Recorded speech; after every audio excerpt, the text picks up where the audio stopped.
केंद्रीय मंत्रिमंडल में मेरे साथी श्रीमान अमित शाह, चंडीगढ़ के प्रशासक श्री गुलाबचंद कटारिया जी, राज्यसभा के मेरे साथी सांसद सतनाम सिंह संधू जी, उपस्थित अन्य जनप्रतिनिधिगण, देवी और सज्जनों, चंडीगढ़ आने से लगता है कि अपनों के बीच आ गया हूं।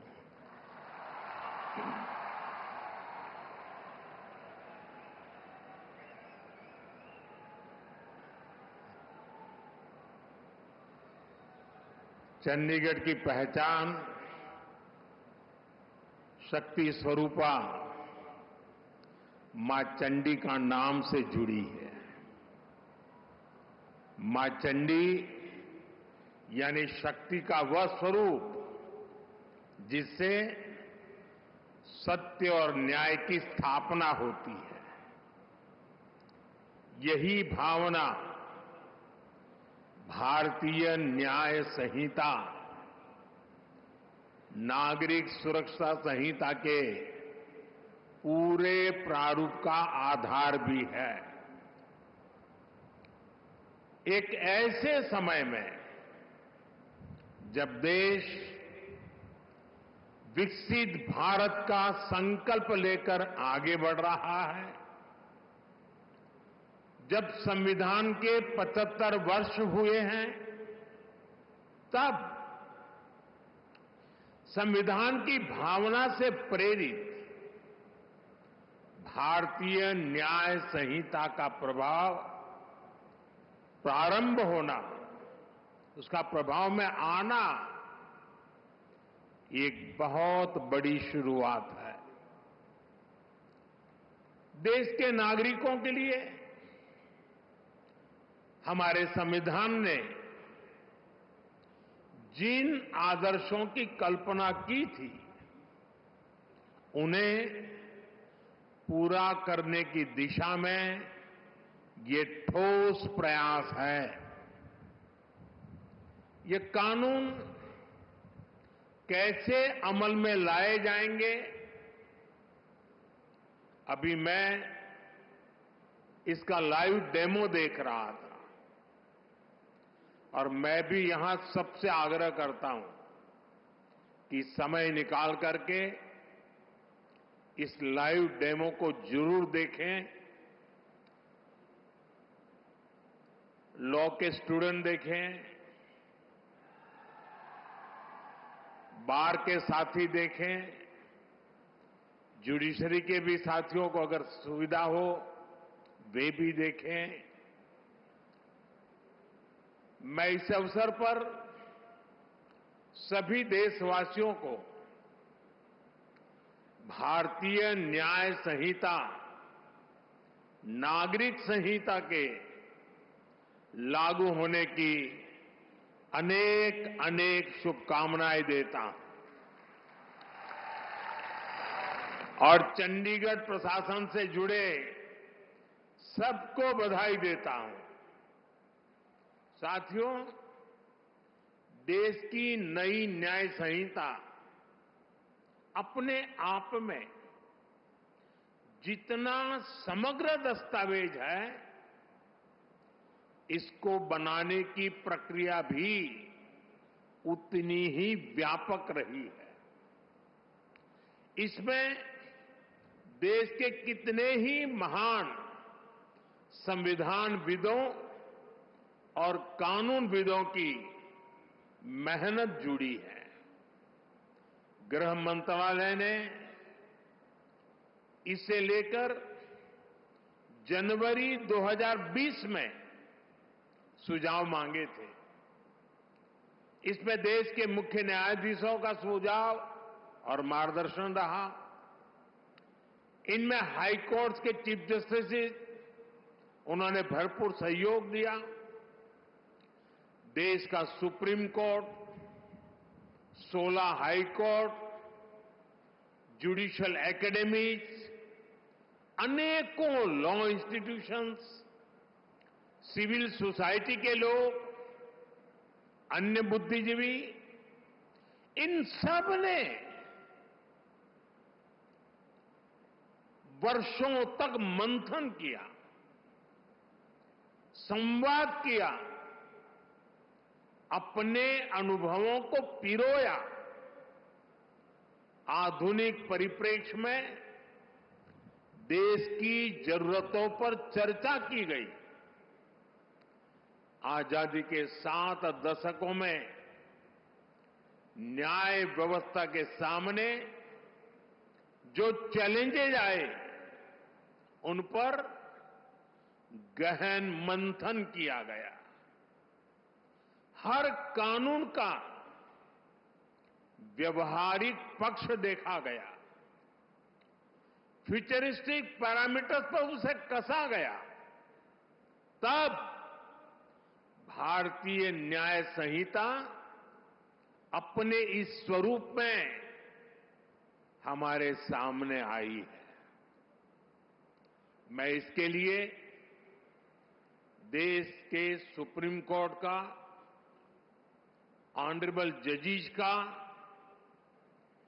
देश की सभी हाई कोर्ट्स का, विशेषकर हरियाणा पंजाब हाई कोर्ट का मैं विशेष आभार प्रकट करता हूं।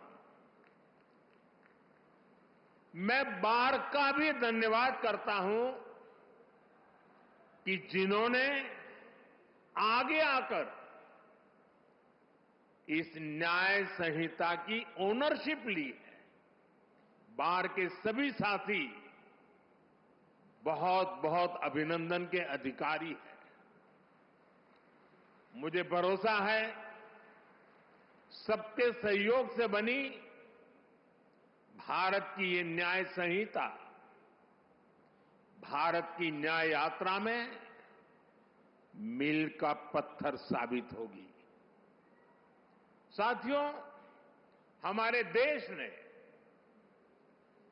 1947 में आजादी हासिल की थी। आप कल्पना करिए, सदियों की गुलामी के बाद जब हमारा देश आजाद हुआ, पीढ़ियों के इंतजार के बाद, लक्षावधि लोगों के बलिदानों के बाद जब आजादी की सुबह आई, तब कैसे कैसे सपने थे, देश में कितना उत्साह था। देशवासियों ने भी सोचा था अंग्रेज गए हैं तो अंग्रेजी कानूनों से भी मुक्ति मिलेगी। अंग्रेजों के अत्याचार का, उनके शोषण का जरिया ये कानून ही तो थे। ये कानून बनाए भी तब गए थे जब अंग्रेजी सत्ता भारत पर अपना शिकंजा बनाए रखने के लिए कुछ भी करने को तैयार थी। 1857 में, और मेरे नौजवान साथियों को मैं कहूंगा याद रखिए, 1857 में देश का पहला बड़ा स्वाधीनता संग्राम लड़ा गया। उस 1857 के स्वातंत्र संग्राम ने अंग्रेजी हुकूमत की जड़ें हिला दी थी। देश के हर कोने में बहुत बड़ी चुनौती पैदा कर दी थी। तब जाकर के उसके जवाब में अंग्रेज 1860 में, 3 साल के बाद, इंडियन पिनल कोड यानी आईपीसी लेकर आए। फिर कुछ साल बाद इंडियन एविडेंस एक्ट लाया गया और फिर सीआरपीसी का पहला ढांचा अस्तित्व में आया। इन कानूनों की सोच और मकसद यही था कि भारतीयों को दंड दिया जाए, गुलाम रखा जाए। और दुर्भाग्य देखिए, आजादी के बाद दशकों तक हमारे कानून उसी दंड संहिता और पिनल माइंडसेट के इर्द गिर्द ही घूमते रहे, मंडराते रहे। और जिनका इस्तेमाल नागरिकों को गुलाम मानकर होता था। समय समय पर इन कानूनों में छोटे मोटे सुधार करने के प्रयास हुए, लेकिन इनका चरित्र वही बना रहा। आजाद देश में गुलामों के लिए बने कानूनों को क्यों ढोया जाए?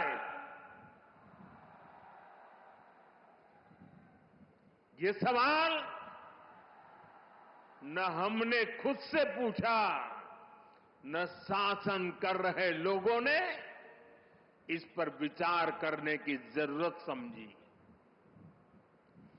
गुलामी की इस मानसिकता ने भारत की प्रगति को, भारत की विकास यात्रा को बहुत ज्यादा प्रभावित किया।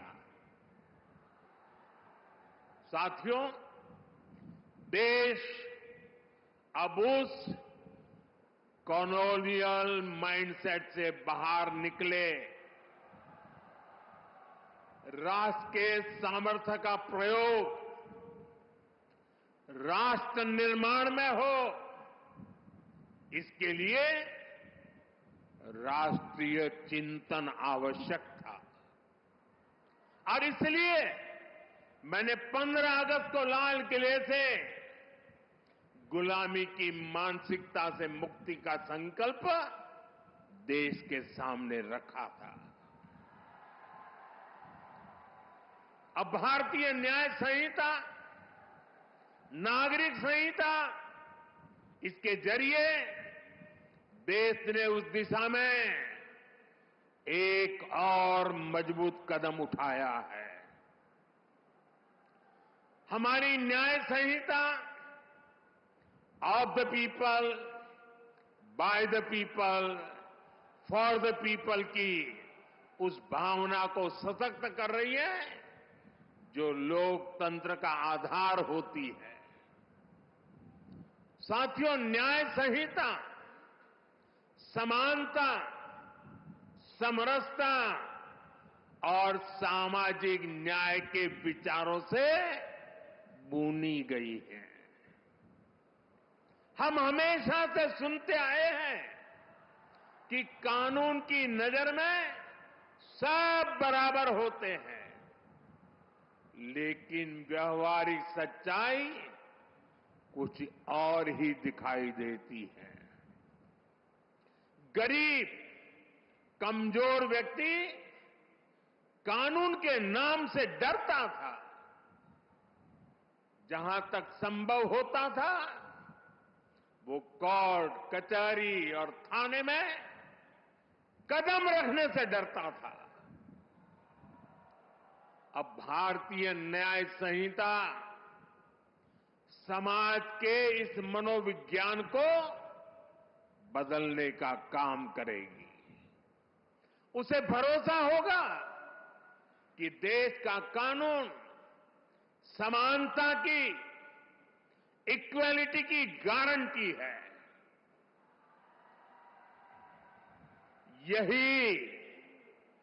यही सच्चा सामाजिक न्याय है, जिसका भरोसा हमारे संविधान में दिलाया गया है। साथियों, भारतीय न्याय संहिता, भारतीय नागरिक सुरक्षा संहिता हर पीड़ित के प्रति संवेदनशीलता से परिपूर्ण है। देश के नागरिकों को इसकी बारीकियों का पता चलना ये भी उतना ही आवश्यक है। इसलिए मैं चाहूंगा आज यहां चंडीगढ़ में दिखाए लाइव डेमो को हर राज्य की पुलिस को अपने यहां प्रचारित प्रसारित करना चाहिए। जैसे शिकायत के 90 दिनों के भीतर पीड़ित को केस की प्रगति से संबंधित जानकारी देनी होगी। ये जानकारी एसएमएस जैसी डिजिटल सेवाओं के जरिए सीधे उस तक पहुंचेगी। पुलिस के काम में बाधा डालने वाले व्यक्ति के खिलाफ एक्शन लेने की व्यवस्था बनाई गई है। महिलाओं की सुरक्षा के लिए न्याय संहिता में एक अलग चैप्टर रखा गया है।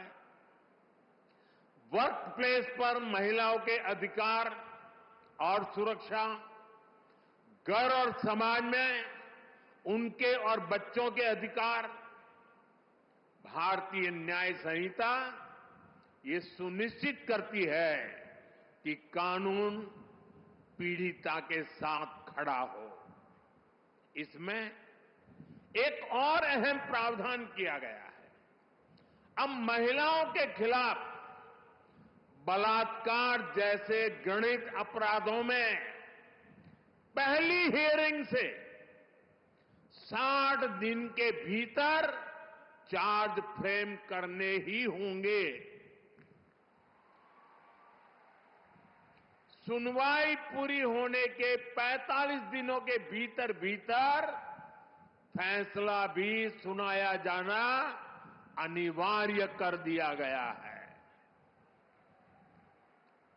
ये भी तय किया गया है कि किसी केस में 2 बार से अधिक स्थगन एडजमेंट नहीं लिया जा सकेगा।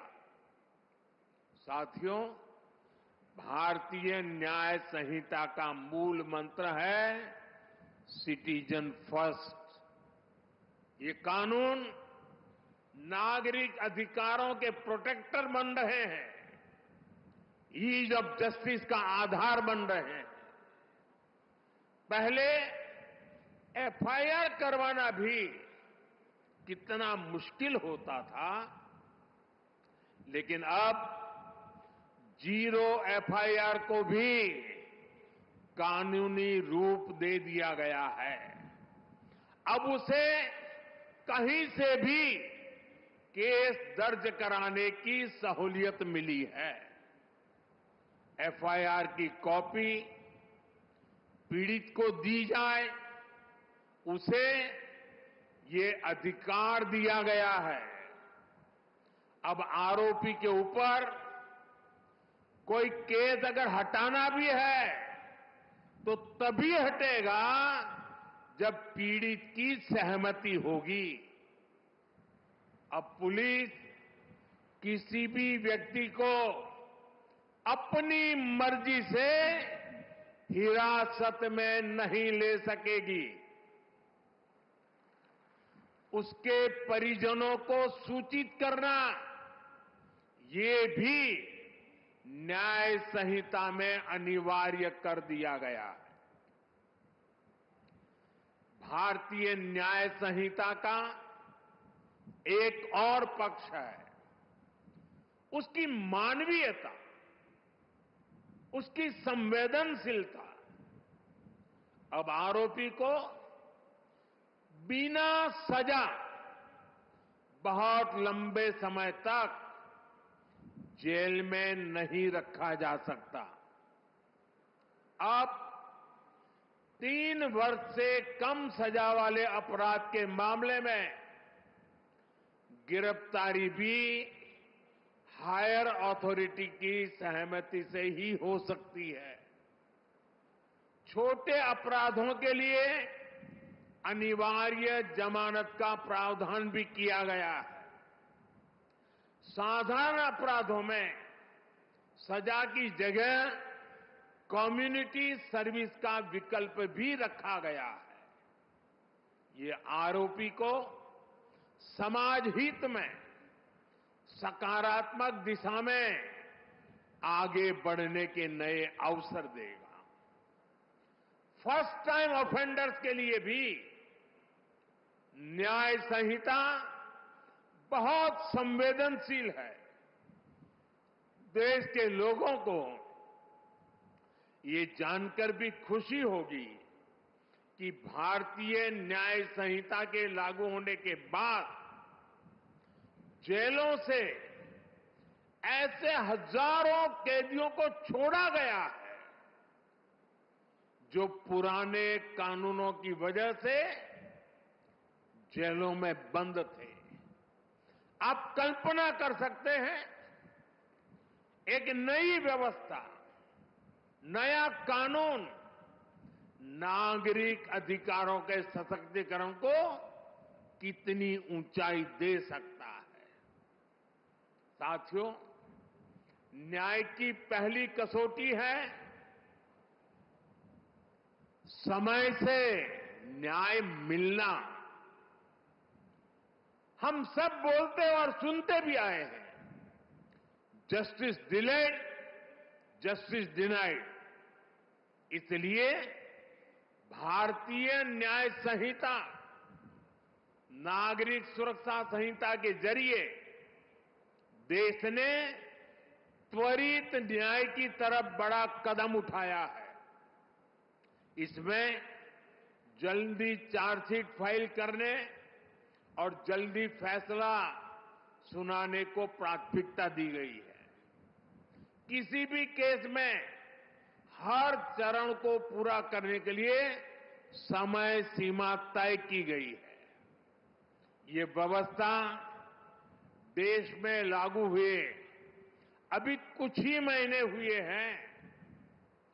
इसे परिपक्व होने के लिए अभी समय चाहिए, लेकिन इतने कम अंतराल में ही जो बदलाव हमें दिख रहे हैं, देश के अलग अलग हिस्सों से जो जानकारियां मिल रही हैं, वे वाकई बहुत संतोष देने वाली है, उत्साहजनक है। आप लोग तो यहां भली भांति जानते हैं, हमारे इस चंडीगढ़ में ही वाहन चोरी, व्हीकल की चोरी करने के एक केस में एफआईआर होने के बाद आरोपी को सिर्फ 2 महीने 11 दिन में अदालत ने सजा सुना दी, उसको सजा मिल गई। क्षेत्र में अशांति फैलाने के एक और आरोपी को अदालत ने सिर्फ 20 दिन में पूरी सुनवाई के बाद सजा भी सुनाई दी। दिल्ली में भी एक केस में एफआईआर से लेकर फैसला आने तक सिर्फ 60 दिन का समय लगा। आरोपी को 20 साल की सजा सुनाई गई। बिहार के छपरा में भी एक मर्डर केस में एफआईआर से लेकर फैसला आने तक सिर्फ 14 दिन लगे और आरोपियों को उम्र कैद की सजा हो गई। ये फैसले दिखाते हैं कि भारतीय न्याय संहिता की ताकत क्या है, उसका प्रभाव क्या है। ये बदलाव दिखाता है कि जब सामान्य नागरिकों के हितों के लिए समर्पित सरकार होती है, जब सरकार ईमानदारी से जनता की तकलीफों को दूर करना चाहती है, तो बदलाव भी होता है और परिणाम भी आते हैं। मैं चाहूंगा कि देश में इन फैसलों की ज्यादा से ज्यादा चर्चा हो, ताकि हर भारतीय को पता चले कि न्याय के लिए उसकी शक्ति कितनी बढ़ गई है। इससे अपराधियों को भी पता चलेगा कि अब तारीख पर तारीख के दिन लद गए हैं। साथियों, नियम और या कानून तभी प्रभावी रहते हैं जब समय के मुताबिक प्रासंगिक हो। आज दुनिया इतनी तेजी से बदल रही है, अपराध और अपराधियों के तौर तरीके बदल गए हैं। ऐसे में 19वीं शताब्दी में जड़े जमाए कोई व्यवस्था कैसे व्यवहारिक हो सकती थी। इसलिए हमने इन कानूनों को भारतीय बनाने के साथ साथ आधुनिक भी बनाया है। यहां अभी हमने देखा भी कि अब डिजिटल एविडेंस को भी कैसे एक महत्वपूर्ण साक्ष्य के रूप में रखा गया है। जांच के दौरान सबूतों से छेड़छाड़ न हो, इसके लिए पूरे प्रोसेस की वीडियोग्राफी को अनिवार्य किया गया है। नए कानूनों को लागू करने के लिए ई साक्ष्य, न्याय श्रुति, न्याय सेतु, ई समान पोर्टल जैसे उपयोगी साधन तैयार किए गए हैं। अब कोर्ट और पुलिस की तरफ से सीधे फोन पर इलेक्ट्रॉनिक मीडियम से सम्मन सर्व किए जा कर सकते हैं। विटनेस के स्टेटमेंट की ऑडियो वीडियो रिकॉर्डिंग भी की जा सकती है। डिजिटल एविडेंस भी अब कोर्ट में मान्य होंगे, वो न्याय का आधार बनेंगे। उदाहरण के तौर पर चोरी के मामले में फिंगरप्रिंट का मिलान, बलात्कार के मामलों में डीएनए सैंपल का मिलान, हत्या के केस में पीड़ित को लगी गोली और आरोपी के पास से जब्त की गई बंदूक के साइज का मैच, वीडियो एविडेंस के साथ ये सब कानूनी आधार बनेंगे। साथियों, इससे अपराधी के पकड़े जाने तक अनावश्यक समय बर्बाद नहीं होगा। ये बदलाव देश की सुरक्षा के लिए भी उतने ही जरूरी थे। डिजिटल साक्ष्यों और टेक्नोलॉजी के इंटीग्रेशन से हमें आतंकवाद के खिलाफ लड़ने में भी ज्यादा मदद मिलेगी। अब नए कानूनों में आतंकवादी या आतंकी संगठन कानून की जटिलताओं का फायदा नहीं उठा सकेंगे। साथियों, नई न्याय संहिता, नागरिक सुरक्षा संहिता से हर विभाग की प्रोडक्टिविटी बढ़ेगी और देश की प्रगति को गति मिलेगी। कानूनी अड़चनों के कारण जो भ्रष्टाचार को बल मिलता था, उस पर लगाम लगाने में मदद मिलेगी। ज्यादातर विदेशी निवेशक पहले भारत में इसलिए निवेश नहीं करना चाहते थे क्योंकि कोई मुकदमा हुआ तो उसी में वर्षों निकल जाएंगे। जब ये डर खत्म होगा तो निवेश बढ़ेगा, देश की अर्थव्यवस्था मजबूत होगी। साथियों, देश का कानून नागरिकों के लिए होता है, इसलिए कानूनी प्रक्रियाएं भी पब्लिक की सुविधा के लिए होनी चाहिए।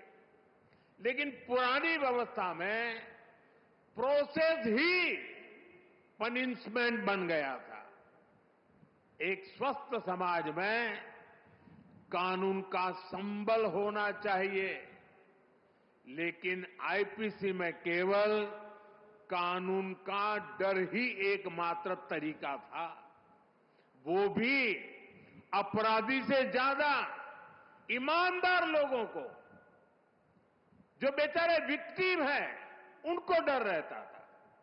यहां तक कि सड़क पर किसी का एक्सीडेंट हो जाए तो लोग मदद करने से घबराते थे। उन्हें लगता था कि उल्टा वो खुद पुलिस के पचड़े में फंस जाएंगे। लेकिन अब मदद करने वालों को इन परेशानियों से मुक्त कर दिया गया है। इसी तरह हमने अंग्रेजी शासन के 1500 से ज्यादा कानून, पुराने कानूनों को भी खत्म किया। जब ये कानून खत्म हुए तब लोगों को हैरानी हुई थी कि क्या देश में ऐसे ऐसे कानून हम ढो रहे थे, ऐसे ऐसे कानून बने थे। साथियों, हमारे देश में कानून नागरिक सशक्तिकरण का माध्यम बने, इसके लिए हम सबको अपना नजरिया व्यापक बनाना चाहिए। ये बात मैं इसलिए कह रहा हूं क्योंकि हमारे यहां कुछ कानूनों की तो खूब चर्चा हो जाती है, चर्चा होनी भी चाहिए, लेकिन कई अहम कानून हमारे विमर्श से वंचित रह जाते हैं। जैसे आर्टिकल 370 हटा, इस पर खूब बात हुई। 3 तलाक पर कानून आया, उसकी खूब चर्चा हुई। इन दिनों वक्फ बोर्ड से जुड़े कानून पर बहस चल रही है। हमें चाहिए हम इतना ही महत्वपूर्ण उन कानूनों को भी दें जो नागरिकों की गरिमा और स्वाभिमान बढ़ाने के लिए बने हैं। अब जैसे आज अंतर्राष्ट्रीय दिव्यांग दिवस है। देश के दिव्यांग हमारे ही परिवार के सदस्य हैं, लेकिन पुराने कानूनों में दिव्यांगों को किस कैटेगरी में रखा गया था? दिव्यांगों के लिए ऐसे ऐसे अपमानजनक शब्दों का प्रयोग किया गया था जिन्हें कोई भी सभ्य समाज स्वीकार नहीं कर सकता। हमने ही सबसे पहले इस वर्ग को दिव्यांग कहना शुरू किया। उन्हें कमजोर फील कराने वाले शब्दों से छुटकारा दिया। 2016 में हमने rights of persons with disabilities act लागू करवाया। ये केवल दिव्यांगों से जुड़ा कानून नहीं था, ये समाज को और ज्यादा संवेदनशील बनाने का अभियान भी था। नारी शक्ति वंदन अधिनियम अभी इतने बड़े बदलाव की नींव रखने जा रहा है। इसी तरह ट्रांसजेंडर से जुड़े कानून, मीडिएशन एक्ट, जीएसटी एक्ट, ऐसे कितने ही कानून बने हैं जिन पर सकारात्मक चर्चा आवश्यक है। साथियों, किसी भी देश की ताकत उसके नागरिक होते हैं और देश का कानून नागरिकों की ताकत होता है। इसलिए जब भी कोई बात होती है तो लोग गर्व से कहते हैं कि I am a law abiding citizen. कानून के प्रति नागरिकों की ये निष्ठा राष्ट्र की बहुत बड़ी पूंजी होती है। ये पूंजी कम न हो, देशवासियों का विश्वास बिखरे ना, ये हम सबकी सामूहिक जिम्मेदारी है। इसलिए मैं चाहता हूं कि हर विभाग, हर एजेंसी, हर अधिकारी और हर पुलिसकर्मी नए प्रावधानों को जाने, उनकी भावना को समझे। विशेष रूप से मैं देश के सभी राज्य सरकारों से अनुरोध करना चाहता हूं, भारतीय न्याय संहिता, नागरिक सुरक्षा संहिता प्रभावी ढंग से लागू हो, उनका जमीन पर असर दिखे, इसके लिए सभी राज्य सरकारों को सक्रिय होकर काम करना होगा। और मेरा फिर कहना है, नागरिकों को अपने इन अधिकारों की ज्यादा से ज्यादा जानकारी होनी चाहिए। हमें मिलकर इसके लिए प्रयास करना है, क्योंकि ये जितना प्रभावी तरीके से लागू होंगे, हम देश को उतना ही बेहतर भविष्य दे पाएंगे। ये भविष्य आपके भी और आपके बच्चों का भी जीवन तय करने वाला है, आपके सर्विस सेटिस्फैक्शन को तय करने वाला है। मुझे विश्वास है, हम सब मिलकर इस दिशा में काम करेंगे, राष्ट्र निर्माण में अपनी भूमिका बढ़ाएंगे। इसी के साथ आप सभी को, सभी देशवासियों को एक बार फिर भारतीय न्याय संहिता, नागरिक सुरक्षा संहिता की बहुत बहुत शुभकामनाएं देता हूं। और चंडीगढ़ का ये शानदार माहौल, आपका प्यार, आपका उत्साह, उसको सलाम करते हुए मेरी वाणी को विराम देता हूं। बहुत बहुत धन्यवाद। बहुत बहुत आभार।